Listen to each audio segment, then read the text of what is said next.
Okay, let's have a look at Storyboard That. This week's tech tip. I'm sure it's been around for a while, but I only just discovered it within the last week, and it's pretty awesome, intuitive, and most importantly, free. There are a couple of things that you need to be aware of with the free software, in that you can only create 2 storyboards per week. And each storyboard is either limited to a 3x1 setup or a 3x2. I'll show you what that means later on. Also, if you download it, Storyboard That puts a watermark, which is fair enough. I mean, you're getting it for free, but just be aware. There is a little workaround in that you can take a screenshot of your work and crop the screenshot. So you could do that if you want. Anyway, after you signed up for your free account, let's dive in. And this is the user interface. I'm just going to cover the top part and a little bit of the bottom. But the top part is mainly made up of your categories and then your subcategories. So you got like scenes, characters, and so on, and then adults, teens, kids, jobs. And the great thing about this is you can edit everything. So for example, let's go to scenes. We're going to bring down this beautiful cafe picture. And when you do bring a scene or whatever down, you can then start to edit. So you can change the color of the chairs, the tables. So, a lot of this is you can change it. You can edit that. Okay, you get different filters, and so on. You just gotta like play around with it. Also, if you double click on it, which took me a while to figure out, you get even more options. So that's quite cool. Characters, this is my favorite point. You can also see, interestingly, they put the chairs away, which I kind of need.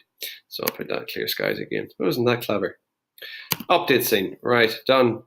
Okay, so this guy here, he's gonna go for a coffee. All right, let's see what we can do.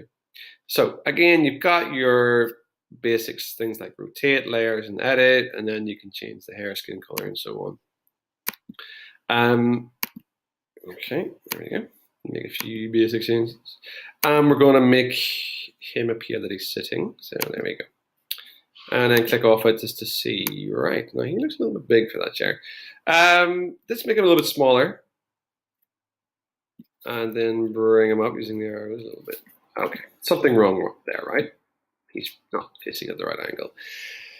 Okay, how do we change that? Well, real simple. Just click on him and then double click on edit pose. And then there's some things you can play around with here. So maybe he's really unhappy to be there. Maybe drinking coffee by himself or not. Yeah, let's go for a neutral pose. And then we'll go for the side view. Remember which way he was sitting. All right. There are other changes as well you can make. So we'll put one hand on the table and let's put that one there.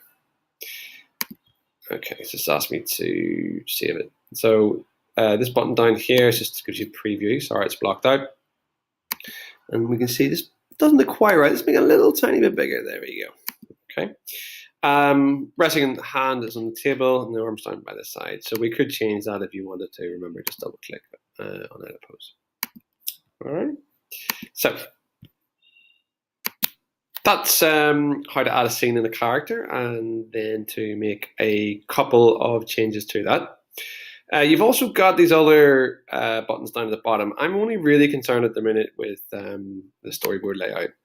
So the option, sorry, it was a bit quick. The traditional storyboard is the default option.